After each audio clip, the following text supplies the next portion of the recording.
To a new video. So today in the series of pharmacology, we're going to talk about benzodiazepines. Okay, so benzodiazepines are a class of drugs that are used to cause CNS depression.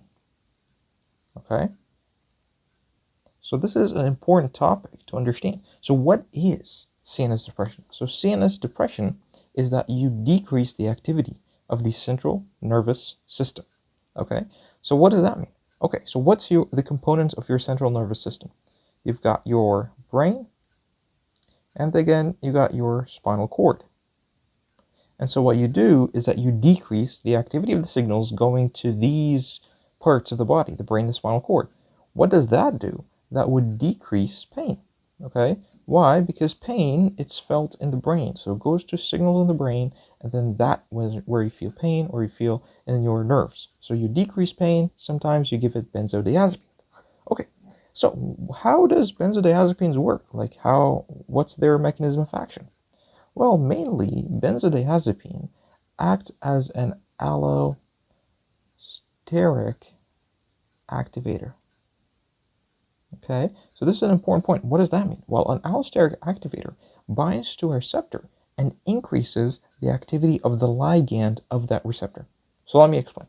Okay, so you have, for example, that's your cell membrane. Okay, that's your extracellular space. That's your intracellular space. And then in between that, you've got there's a receptor. And this receptor here is called the GABA receptor. Okay? In the GABA receptor, there is a specific site on that GABA receptor that is called the benzodiazepine site. Okay, so I'm just going to abbreviate that as, or let me say, Benz site. Okay, so that there's a specific point in that receptor that calls the benzodiazepine site. Okay, so what happens? You have your GABA molecule coming in. So GABA is the main neurotransmitter, the main inhibitory neurotransmitter of the brain. So the GABA comes in, binds to that receptor. What happens is that this receptor opens, and it would allow for the chloride channel, Cl-, to come in to the cell. What would that do?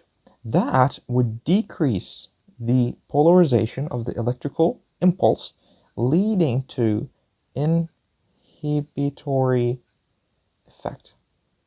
In other words, it would not allow the electrical signal to go from the area of pain towards the brain, okay?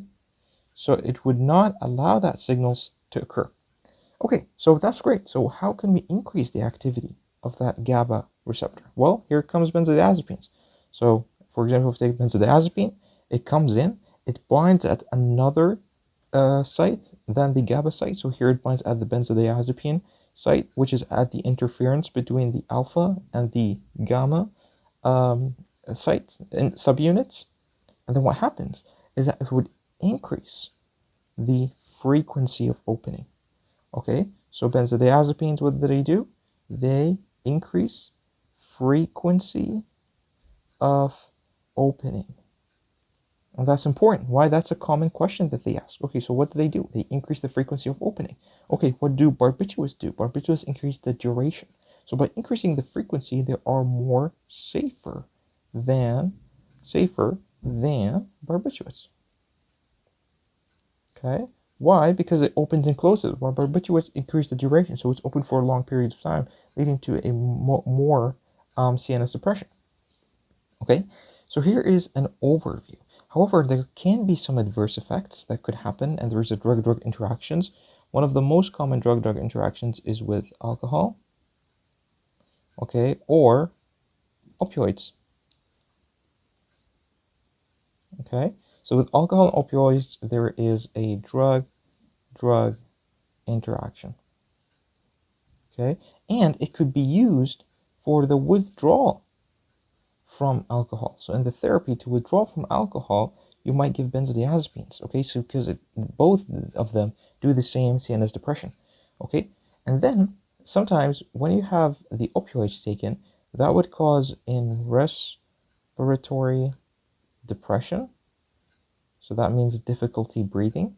And then benzodiazepines, if given at the same time, can cause respiratory depression, and that would cause difficulty, okay, breathing, and that might lead to death or sudden death.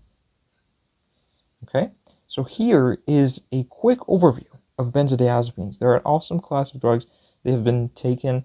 One of examples of a benzodiazepine is a midazolam, okay, which is used for seizure control, anxiety, and sometimes used as an anesthetics.